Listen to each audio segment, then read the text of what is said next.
Hello student, today we will learn about the properties of equipotential surfaces। आज हम equipotential surfaces की properties के बारे में डिस्कस करेंगे। बहुत ही इजी है इसकी प्रॉपर्टीज़। अगर आपने इलेक्ट्रोस्टैटिक इक्विपोटेंशियल सरफेसेस की डेफिनेशन को ध्यान से पढ़ा होगा और उसके एग्जांपल्स को ध्यान से देखा होगा तो इसकी प्रॉपर्टी को समझने में आपको कोई प्रॉब्लम नहीं आएगी। तो फर्स्ट प्रॉपर्टी क्या है इक्विपोटेंशियल सरफेस की? No work is done in moving a test charge from one point to another point on an equipotential surface. कहने का मतलब है इक्विपोटेंशियल सरफेस में, इससे पहले मैं आपको इक्विपोटेंशियल सरफेस के बारे में फिर से बताते हैं। इक्विपोटेंशियल सरफेस एक ऐसा सरफेस होता है, यानी कि सरफेस के हर एक पॉइंट पर जो पोटेंशियल की वैल्यू जो होगी वो सेम होगी। तो यहाँ पे बोला है no work is done in moving a test charge from one point to another on an equipotential surface. कहने का मतलब ये है कि कोई, यानी कि वर्क डन कुछ भी नहीं होगा जब आप एक टेस्ट चार्ज को मूव करवाएंगे एक पॉइंट से दूसरे पॉइंट की तरफ किसी इक्विपोटेंशियल सरफेस में। कहने का मतलब है किसी इक्विपोटेंशियल सरफेस में आप जब चार्ज को मूव करवाते हैं one place to another place तो कोई भी वर्क डन नहीं होगा वहाँ पे। तो इसको आप मैथमेटिकली कैसे लिखेंगे? V B minus V A equals to delta V equals to W A B upon Q naught. V B का मतलब है कोई पोटेंशियल, कोई पॉइंट है वी, वहाँ पर पोटेंशियल है वी बी, और कोई पॉइंट है ए और वहाँ पे पोटेंशियल कितना है वी ए। ए से जब हम बी तक किसी चार्ज को ले जा रहे हैं, मूव करवा रहे हैं, तो हमारे पास तो वहाँ पे पोटेंशियल जो आएगा V B minus V A, यानी कि चेंज इन पोटेंशियल कितना होगा इक्वल टू डेल्टा वी। तो आपको पता है पोटेंशियल किसके बराबर होता है? वो होता है work per unit charge. Potential होता है वर्क पर यूनिट चार्ज। तो वर्क हमारे पास इसको लिखेंगे डब्ल्यू ए बी, यानी कि ए से जब किस चार्ज को आपने ए से बी तक आप लेके चार्ज को मूव करवाया तो उसका वर्क लिखा आपने W A B upon charge, test charge क्या है क्यू नॉट। अगर देखो हमारे पास इक्विपोटेंशियल सरफेस में है तो हमने पहले भी कहा है कि इक्विपोटेंशियल सरफेस में जो पोटेंशियल है वो सेम रहेगा, यानी कि बी बी किसके बराबर रहेगा? वी ए के बराबर।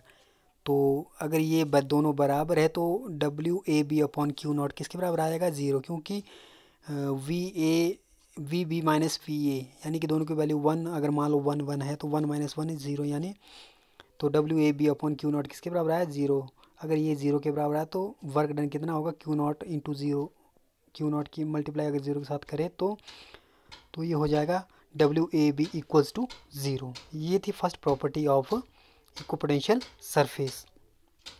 सेकेंड प्रॉपर्टी है the electric field is always perpendicular to the element D L of the equipotential surface. Equipotential surface कहने का मतलब जैसे मान लो ये कोई आपके पास एलिमेंट है डी एल, इस यहाँ पे जो इलेक्ट्रिक फील्ड की जो इलेक्ट्रिक फील्ड हमेशा इसके परपेंडिकुलर होगी। इलेक्ट्रिक फील्ड क्या होगी? परपेंडिकुलर। तो इसको आप मैथमेटिकली देखो, यहाँ पर आप ध्यान दो, मैथमेटिकली आप इसको ऐसे लिखेंगे। आपने पहले कहा कि कोई भी वर्क इक्विपोटेंशियल सरफेस में कोई भी वर्क डन नहीं होगा तो डब्ल्यू ए बी की वैल्यू इक्वल्स टू होती है minus E D L integral A to B. E constant इसलिए हमने इंटीग्रल से इसको बाहर निकाल दिया, तो अंदर बचा इंटीग्रल डी एल वेक्टर, तो इक्वल टू ज़ीरो। अब देखो हम अगर यहाँ पे अगर हम डॉट प्रोडक्ट को हटाते हैं तो डॉट प्रोडक्ट हटाएंगे तो ये आएगा ई डी एल कॉस थीटा। अब थीटा, अब डी एल और ई के बीच में एंगल कितना बन रहा है? ये बन रहा है 90 डिग्री। 90 डिग्री बन रहा है। तो अब आपको पता है कॉज 90 की वैल्यू क्या होती है? ज़ीरो। यानी कि यहाँ पर भी, यहाँ पर देखो, यहाँ पर आपके, तो इस तरह से आपकी ये वर्क डन ज़ीरो हो जाएगी, यानी कि इलेक्ट्रिक फील्ड हमेशा परपेंडिकुलर होती है किसी एलिमेंट की इक्विपोटेंशियल सरफेस में। ये थी सेकंड प्रॉपर्टी। थर्ड प्रॉपर्टी हमारे पास equipotential surface indicate region of strong और वीक इलेक्ट्रिक फील्ड। यानी कि इक्विपोटेंशियल सरफेस हमें इंडिकेट करता है ऐसे रीजन को जहाँ कहाँ पे स्ट्रॉन्ग इलेक्ट्रिक फील्ड होगी और कहाँ पे वीक इलेक्ट्रिक फील्ड होगी। इससे पहले मैंने आपको समझाया था, जैसे मैंने इक्विपोटेंशियल सरफेसेस लिए थे, ऐसे हमने कुछ इक्विपोटेंशियल सरफेसेस लिए थे। इससे पहले प्रीवियस डायग्राम में आपने जब आपने इक्विपोटेंशियल सरफेस किया था, यहाँ पे मैंने पोटेंशियल V1 माना था, यहाँ पे V2 माना था और यहाँ पे V3 माना था। देखो मान लो अगर ऐसे इलेक्ट्रिक फील्ड जा रही है तो V1 ग्रेटर देन होगा V2 के, V2 ग्रेटर देन होगा V3 के। कहने का मतलब है जैसे जैसे हम इलेक्ट्रिक फील्ड की डायरेक्शन ये है, मान लो इलेक्ट्रिक फील्ड ऐसे ट्रैवल कर रही है आगे की तरफ, तो V1 का पोटेंशियल सबसे ज़्यादा होगा, V2 का सबसे कम होगा और B3 का उससे भी कम होगा। तो इसका मतलब क्या हुआ कि जो अगर आप देखो जो जितनी दूर डिस्टेंस होगी उतना ही पोटेंशियल डिक्रीज करता जाएगा, उतना ही पोटेंशियल डिक्रीज करता है। देखो यहाँ मैथमेटिकली हमने लिखा है therefore E equals to minus dB/dr। अब dB/dr यहाँ से dr की वैल्यू हम निकालते हैं, E को दूसरी साइड डिनोमिनेटर में ले जाएंगे तो dr इक्वल्स टू किसके बराबर होगा, माइनस dB/E। अब देखो dB का मतलब dB यानी चेंज इन पोटेंशियल, पोटेंशियल कोई में तो कोई चेंज नहीं होगा, तो यानी dB क्या रहेगा, कांस्टेंट।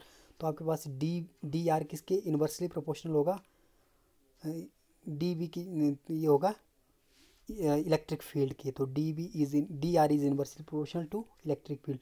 तो इससे हम क्या समझे, इससे हम ये समझेंगे कि dr अगर इंक्रीज़ करेगा, अगर ये इंक्रीज़ करेगा तो इलेक्ट्रिक फील्ड क्या करेगी, डिक्रीज़ करेगी।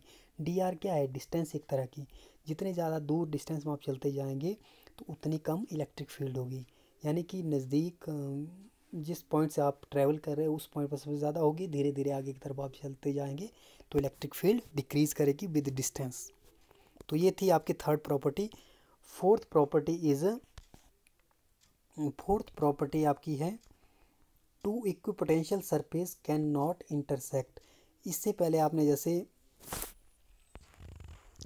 इससे पहले आपने पढ़ा था, देखो इलेक्ट्रिक फील्ड लाइंस में भी आपने ये प्रॉपर्टी पढ़ी है, वहाँ पे इलेक्ट्रिक फील्ड लाइंस आपने देखा था, electric field lines can not cross each other.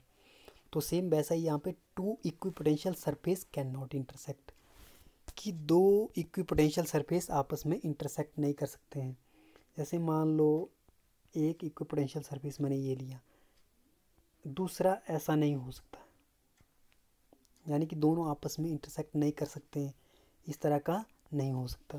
क्यों नहीं हो सकता, बोलते अगर if two equipotential surface intersect each other then at that point, उस point then at the point of intersection, यानी कि इंटरसेक्शन जहाँ पे वो इंटरसेक्ट कर रहे हैं उस पॉइंट पर क्या होगा, there will be two values of electric potential, वहाँ पे दो वैल्यूज़ क्या होगी, जैसे यहाँ ये इंटरसेक्ट कर रहे हैं तो यहाँ पे दो वैल्यूज़ होगी इलेक्ट्रिक पोटेंशियल की, जो कि पॉसिबल नहीं है।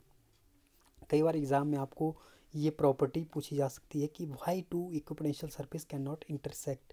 आपने बोला कि if two equipotential surfaces intersect, then at the point of intersection there will be two values of potential which is not possible। तो ये थी properties, fourth properties of equipotential surface. तो आई होप आप लोगों को ये समझ में आ गई होगी कि क्या क्या प्रॉपर्टीज़ है इक्विपोटेंशियल सरफेस की, और इजी है, और एग्ज़ाम में ये क्वेश्चन कई बार आ जाता है 2 या 2.5 नंबर का। तो आई होप आप लोग इसको कर लेंगे। Thank you.